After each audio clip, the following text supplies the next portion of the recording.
Mr. Speaker, Can I just say, don't damage the furniture. Cheer him by all means, but don't damage. Come on. Mr. Speaker, this morning I had meetings with ministerial colleagues and others. In addition to my duties in this House, I shall have further such meetings later today. I'd like to congratulate the Prime Minister on his new post and indeed as being the first Prime Minister of a South Asian heritage, which will be a cause of great pride among many of my constituents. I also have some pride in welcoming a fellow Saints Southampton supporter into number 10. During his prime ministerial campaigns, the last prime ministerial campaign he ran, he pledged to prohibit any development of onshore wind, which is now the cheapest form of power available to us in the country. Now he is Prime Minister. Will he change his mind on that point? Prime Minister. Well, Mr. Speaker, I thank the honourable gentleman for his kind words and look forward to seeing him at St Mary's. Although I know my friend, the Leader of the House, may have something to say about our love of Saints. Look, when it comes to energy policy, I stick by what we said in our manifesto, Mr. Speaker. The important thing is, though, to focus on our long-term energy security. That means more renewables, more offshore wind and indeed more nuclear. That's what this government will deliver. I'm surprised, Mr. Speaker, to be asking a question, and I know you're shocked, Mr. Speaker, too, because I know that you, like many people, thought I would have already been offered a ministerial post.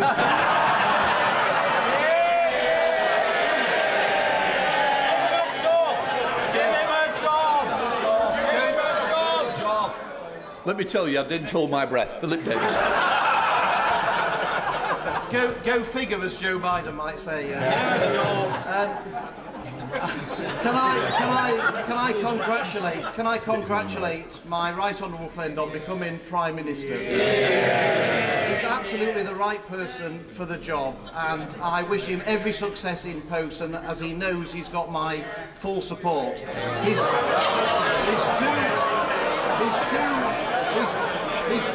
His two immediate predecessors made levelling up a key part of their agenda. Would he reaffirm his commitment to levelling up and start, as he means to go on, by approving the levelling up fund bid for Bingley in my constituency? Well, I'm grateful to my honourable friend for his warm remarks. I can confirm he must be the only person, Mr. Speaker, who texted me to say that he did not want a job in the last 24 hours. But I can give him my cast-iron commitment to levelling up, particularly in Yorkshire, which he and I share. Obviously, he'll know I can't comment on individual bids, but by the end of the year, an announcement is expected on the success, and I wish him every luck with that. Let's come to the Leader of the Opposition, Keir Starmer. Thank you, Mr. Speaker, and may I welcome the Prime Minister. The first British Asian Prime Minister is a significant moment in our national story. And it's a reminder that for all the challenges we face as a country, Britain is a place where people of all races and all beliefs can fulfil their dreams. That's not true in every country, and many didn't think that they would live to see the day when it would be true here. It's part of what makes us all so proud to be British. Was his Home Secretary right to resign last week for a breach of security? Prime Minister. Well, Mr. Speaker, can I thank the honourable gentleman for his kind and indeed generous welcome to the dispatch box. I look forward to Prime Minister's question time with him, and I know that we will have, no doubt, robust exchanges, but I hope that they can also be serious and grown up. So I look forward to it. Well, he asked about the Home Secretary. The Home Secretary made an error of judgment, but she recognised that. She raised the matter and she accepted her mistake. And that's why I was delighted to welcome back into a united cabinet that brings experience and stability to the heart of government. And let me tell you, Mr. Speaker, what the Home Secretary will be focused on. She'll be focused on cracking down on criminals, on defending our borders, party opposite remains soft on crime and in favour of unlimited immigration. Mr.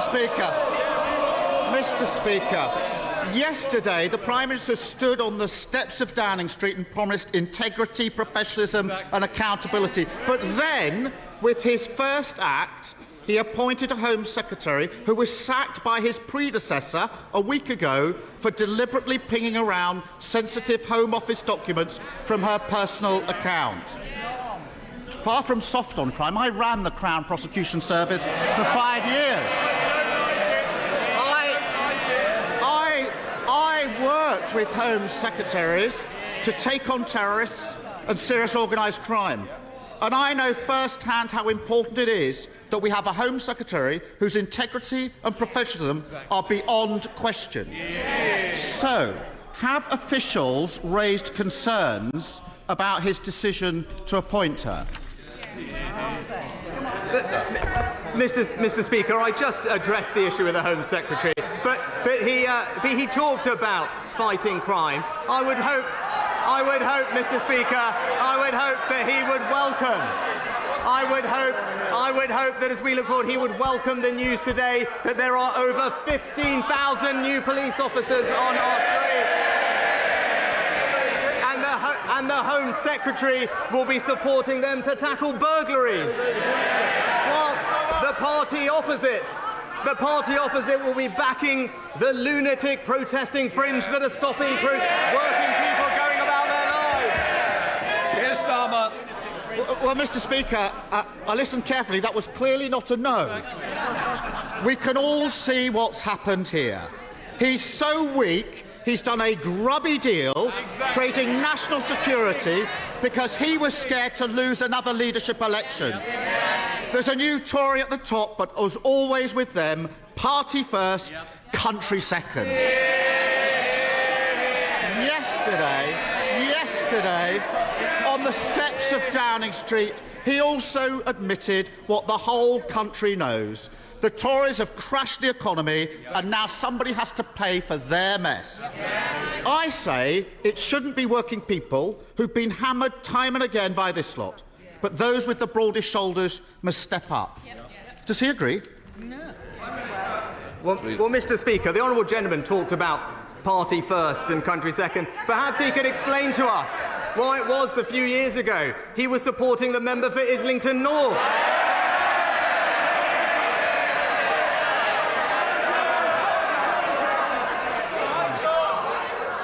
Mr. Speaker, my record is clear. When times are difficult in this country, I will always protect the most vulnerable. That is the values of our compassionate party. We did it in COVID and we will do that again. Mr. Speaker, he says he'll protect the most vulnerable. Let's test that. The government currently allows very rich people to live here but register abroad for tax purposes. I don't need to explain to the Prime Minister how non-dom status works. He already knows all about that. It costs the Treasury £3.2 billion every year. Why doesn't he put his money where his mouth is and get rid of it? Well, Mr. Speaker, I have been honest. We will have to take difficult decisions to restore economic stability and confidence. And my honourable friend, the Chancellor, will set that out in an autumn statement in just a few weeks. But what I can say, as we did during COVID, we will always protect the most vulnerable. We will do this in a fair way. But what I can say, I am glad, Mr. Speaker, that the party opposite, honourable gentleman, has finally realised that spending does need to be paid for. It is a novel concept for the party opposite. This government is going to restore economic stability and we will do it in a fair and compassionate way. I know he's been away for a few weeks, but he should have listened to what's been going on the last 2. But anyway, I have to say, I'm surprised he's still defending non-dom status. He pretends he's on the side of working people, but in private he says something very different. Over the summer, he was secretly recorded at a garden party in Tunbridge Wells. boasting to a group of Tory members that he personally moved money away from deprived areas to wealthy places instead. Rather than apologise or pretend that he meant something else, why doesn't he now do the right thing and undo the changes that he made to those funding formulas? Well, Mr. Speaker, I know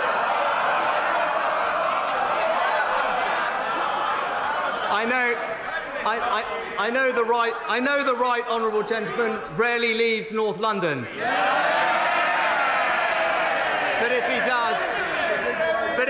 he does, he will know that there are deprived areas in our rural communities, in our coastal communities, and across the south, and this government will relentlessly support them because we are a government that will deliver for people across the United Kingdom. But Mr. Speaker, he mentioned the last few weeks. I am the first to admit that mistakes were made, and that's the reason I am standing here. But that is the difference between him and me. This summer, I was being honest about the difficulties that we were facing. But when he ran for leader, he promised his party he would borrow billions and billions of pounds. I told the truth for the good of the country. He told his party what it wanted to hear. Leadership is not selling fairy tales. It is confronting challenges, and that is the leadership the British people will get from this government. Mr. Speaker, I think everyone should watch the video and make their own minds up. In public, he claims he wants to level up the north, but then he boasts about trying to funnel vital investment away from deprived areas. He says one thing and does another. But they're shouting. They're not my words. They're not my words. They're the words of the former chair of the Tory party, sacked yesterday for telling the truth about the Prime Minister. Even his own side know he's not on the side of working people. That's why the only time he ran in a competitive election, he got trounced by the former Prime Minister, who herself got beaten by a lettuce. So why doesn't he put it to the test, let working people have their say and call a general election?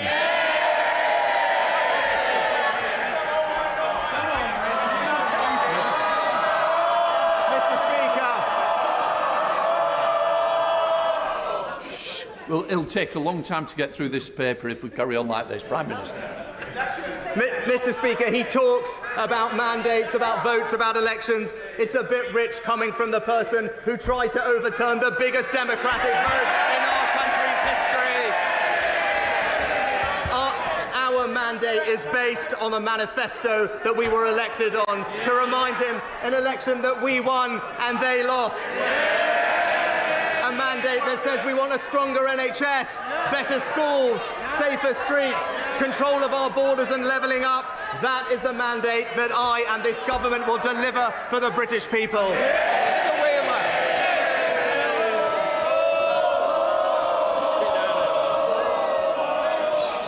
Heather's not even asked her a question. You want more? Come on, Heather. Thank you very much, Mr. Speaker.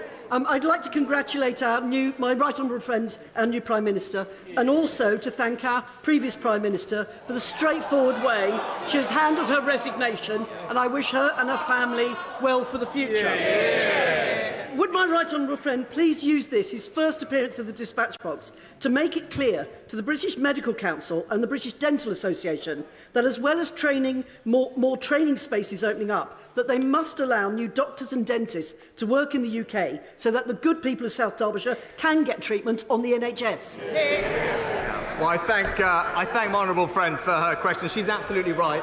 I'm pleased that there are 3,500 more doctors and over 9,000 more nurses working this year than last. But she's right, and we are working to simplify the registration for dentists in particular that are not trained here to practice here, and that's how we'll help deliver a long-term workforce plan for the NHS and ensure everyone can get the care they need. Let's come to the leader of the SNP, Ian Blackford. Thank you, Mr. Speaker, and I congratulate the new Prime Minister on becoming the first British Asian to hold the office. The significance and the symbolism of this achievement is to be warmly welcomed by everyone. Mr Speaker, yesterday on the steps of Downing Street, the new Prime Minister promised to bring, and I quote, compassion to the challenges that we face today. So, on his first full day in the job, let's put that to the test. A winter of uncertainty is coming, and next April will see a cliff edge moment. Millions face a double whammy as the energy price guarantee is cut off, while households are hit by austerity 2.0 and a real terms cut to social security benefits that many rely on to survive. If people are actually to trust the new Prime Minister's words about compassion, will he today reassure people and guarantee that benefits will rise in line with inflation in his upcoming budget? Well, Mr Speaker, I thank the Right Honourable Gentleman for his, again, kind remarks. And what I can tell him is my record on this is clear. Through the difficult times that we faced in this country through COVID, I always acted in a way to protect the most vulnerable. That's because it is the right thing to do, and those are the values of our compassionate party. And I can absolutely reassure him and give him that commitment that we will continue to act like that in the weeks ahead. Blackford. Well, Mr Speaker, let's test that, because as Chancellor, the Prime Minister slashed universal credit and presided over the worst levels. Well, you know, for the hard of hearing on the Tory side, I might remind them that universal credit was cut by £20 a week and presided over the worst levels of poverty in North West Europe. So I hope that he has learned from his mistakes and guarantees that benefits will rise in line with inflation. But speaking of mistakes, yesterday the Prime Minister appointed a Home Secretary who was forced to resign only last week for breaching the ministerial code, and who boasted that she dreamed of sending vulnerable asylum seekers to Rwanda. We all know why he appointed her, a sleazy backroom deal to shore up his own position. Far from being a fresh start, this is a return to the sleaze and scandal and ghosts of cabinets past. The Prime Minister promised to govern with integrity and humility. So if he has an ounce of either, will he admit his mistake and sack the Home Secretary without the delay? Mr Speaker, I was pleased to actually have a call last night with the First Minister of Scotland. It was important that I spoke to her on my first day in office because I wanted to express my desire to work constructively with the Scottish Government so that we can work together to deliver for the people of Scotland, and that is what I plan to do. And indeed, I hope crime is one of the things that we can collaborate on, because he will know that violent crime is rising in Scotland and police numbers are falling. Whereas here, we are increasing police numbers, Mr Speaker. But I look forward to working with the Scottish Government on our shared challenges, because I believe in a strong United Kingdom. Dr Andrew Morris. Mr Speaker, what a pleasure it was to welcome the Prime Minister to my constituency in the summer. He will know one of the burning issues in my constituency is the proposed waste incinerator at Westbury. With the government rightly reviewing its air quality targets, can I ask my right honourable friend to signal his intent to continue promoting public health, net zero and the environment by placing a moratorium on any more unwanted, unnecessary, toxic waste burners? Prime Minister. I can tell my honourable friend, I know he's been a vociferous campaigner on this issue as I learned over the summer. He'll know that local authorities determine these issues, but also to reassure him that all large incinerators in England must comply with strict emission limits and only receive permits if plants don't cause any damage to human health. And hopefully that is reassuring for him. Caroline Lucas. Thank you very much, Mr Speaker. The Prime Minister's reckless predecessor took a wrecking ball to nature, prompting millions of members of the RSPB, the National Trust and the Wildlife Trust to rise up in opposition. Yesterday, he promised to fix her mistakes as well as to uphold the party's 2019 manifesto. So if he is a man of his word, will he start by reversing the green light she gave to fracking, since it's categorically not been shown to be safe, and instead maintain the moratorium that was pledged in that very manifesto that he has promised to uphold?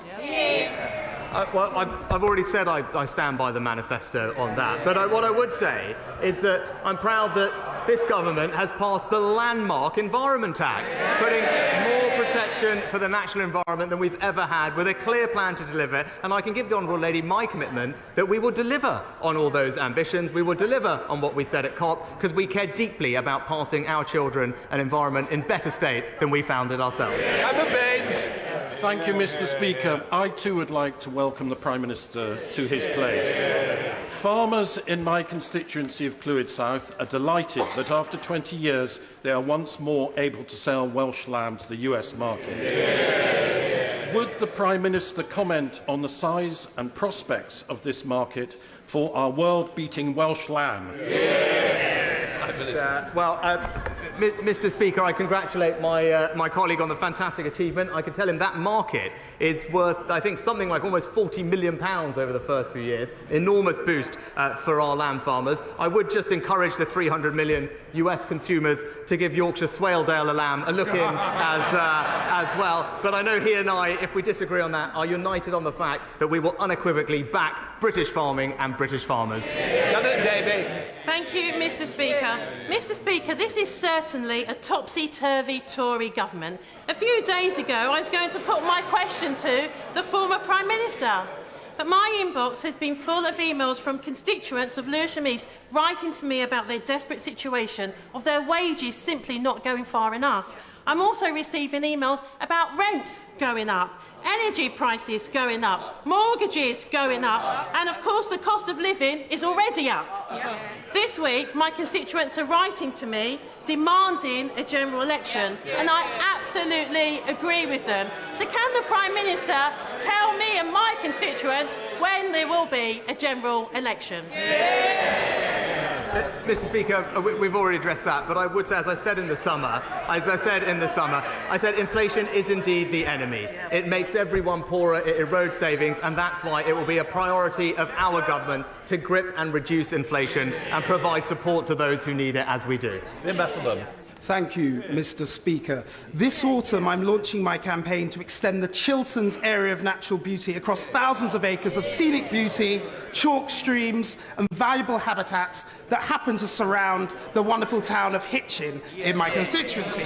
Would the Prime Minister join me in celebrating areas protected by AONB status and indeed support my campaign to potentially extend them in rural Hertfordshire? Well, I thank my honourable friend, because I know this is a matter of great importance to him and his constituents, and he's right to highlight the benefit that natural parks and AONBs can bring to our lives and our well-being. I understand actually that Natural England is considering an extension of the Chilterns area of outstanding natural beauty, and I know my honourable friend will be vigorously taking up his campaign with them. Richard Bargett. Thank you, Mr. Speaker, and I welcome the Prime Minister to his place. A nurse would have to work over 20,000 years in order to match the vast wealth of this Prime Minister. The Prime Minister knows only too well that the super-rich could easily afford to pay more in taxes. So rather than announce a new wave of cuts and austerity, wouldn't it be fairer for the Prime Minister to introduce wealth taxes on the very richest in our society? Well, Mr. Speaker, we will always support our hard-working nurses, and that's why, as Chancellor, we reintroduced the nurses' bursary and provided more training and introduced actually very strong pay increases. But as I committed to previously, as we approach the difficult decisions that confront us, we will do so in a way that is fair and is compassionate, because those are our values, and that's what we will deliver.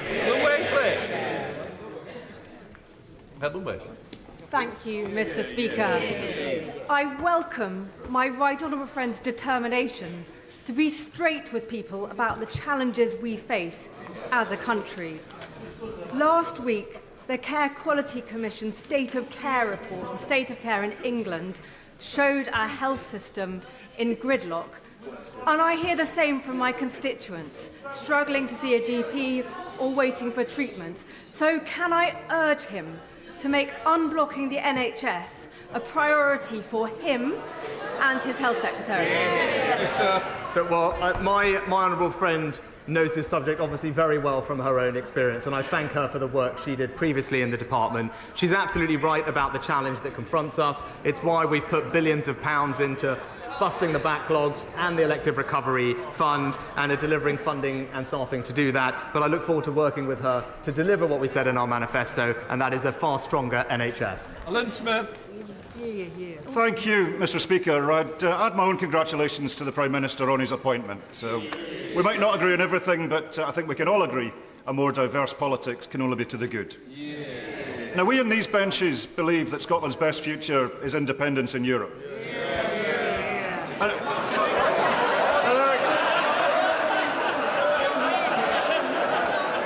Keep it coming. Mr Speaker, I really would urge the members opposite to show a little more respect. Because it's not just us. It's not just us. It's not just the SNP. And I will not be shouted down. It's not just the SNP. On the last opinion poll, 72% of the people of Scotland want back into the European Union. So if the Prime Minister is to maintain any credibility in the eyes of the people of Scotland, how long does he think he can deny Scotland's democracy? Prime Minister. Mr Speaker, I thank the honourable gentleman for his kind words. I mean, he talked about respect. I would gently urge him to respect the result of the referendum we had on this topic. But whilst we will disagree on that issue, I can tell him that I do remain committed to working constructively in partnership with the Scottish Government to deliver for the people of Scotland. Mark Eastwell. Thank you, Mr Speaker. Last week I visited worried Year 3 and 6 pupils to hear their suggestions to tackle road safety, following a number of serious road accidents outside Boothroyd Academy in Dewsbury.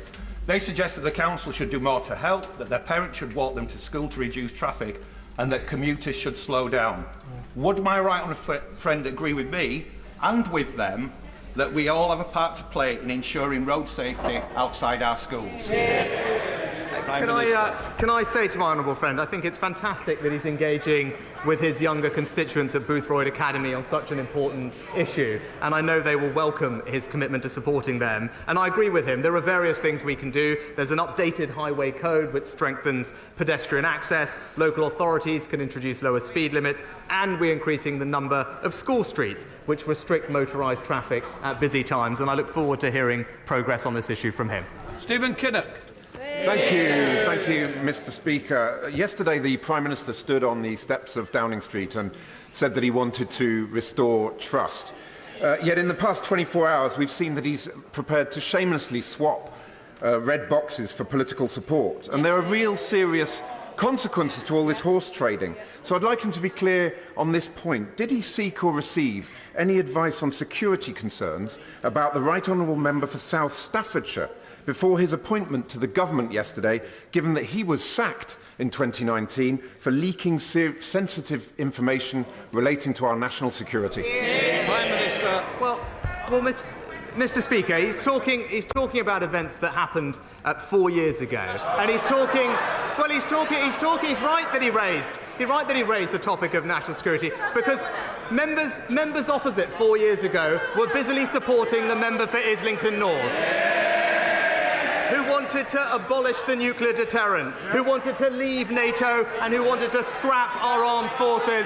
We won't take any lectures on national security, Mr Speaker. Thank you, Mr Speaker. I sincerely congratulate my right honourable friend and wish him every success. Over 3 years ago, my constituent Harry Dunn was killed in a tragic road accident, and I'd like to ask my right honourable friend to join me in congratulating Harry Dunn's family for the incredible campaign they've run for over 3 years, with huge support from all colleagues across the House on finally achieving justice for Harry. I pay tribute to my right honourable friend for her role, and indeed the former Foreign Secretary as well, and indeed colleagues from all over the House for the part they've played in bringing about this outcome. My thoughts are obviously with the family, and I join in her sentiments that this is very welcome. Daisy Cooper. Thank you, Mr Speaker. West Hertfordshire Hospital Trust in my area is still hoping to receive funds from the new hospitals programme, the same programme that is supposed to deliver the government's so-called 40 new hospitals. There's been a lot of speculation that the new Prime Minister and his Chancellor might seek to cut infrastructure projects. So can the Prime Minister confirm to me that my local hospital trust, as well as all of the other local hospital trusts that are set to benefit from the new hospitals programme, will in fact get that money? Yes or no? Well, Mr Speaker, the Chancellor will set out our plans in the autumn statement shortly, but this is the government that put in place plans which will remain to significantly increase capital expenditure, and even though difficult decisions do need to be made, I think the country can rest assured that we will continue to invest in our future productivity and indeed invest in our public services like the NHS. Wendy Bolton. Mr Speaker, in my Aldridge Brown Hills constituency, we're at risk of 8,000 new homes being dumped in the constituency. Will my right honourable friend use the opportunity of this Prime Minister's question to reaffirm the government's commitment to protecting the Greenbelt and to adopting a really rigorous brownfield first policy? Well, can I say thank you to my honourable friend for her question, and I can give her that assurance. She's absolutely right. We must protect our green belt, and we are adopting a brownfield first strategy. I'm pleased we had a record number of new homes built in the last year, but it's important that we build those homes in the right places. Ruth Jones. Thank you, Mr Speaker. Whilst welcoming the new Prime Minister to his place, we remember that law-breaking was the order of the day in Downing Street during the pandemic. We will never forget that this current Prime Minister was fined by the police for attending a birthday party hosted by his next-door neighbour. As both a witness and a participant to that law-breaking, if the Privileges Committee investigation into the former Prime Minister calls him to give evidence, will he fully cooperate? Minister. Mr Speaker, of course, and I addressed these matters earlier this year. Michael Fabricant. Mr Speaker, you will know that I fought hard to bring back Boris. In '97, I campaigned for Kenneth Clarke and then for Michael Portillo. So I can't always get it right. But you know, I do know about the West Midlands. I know that the West Midlands Mayor very much welcomes the reappointment of the Levelling Up Secretary, and that he looks forward to working with our new Prime Minister. So may I just ask him, what is his vision for levelling up? Well, I thank my honourable friend for the question, and what I can say is our desire is to ensure that people, wherever they live in our fantastic country, have enormous pride in the place they call home and every opportunity to succeed. And you know what? It is the fantastic Mayor Andy Street who is delivering that for his constituents in the West Midlands. That completes questions.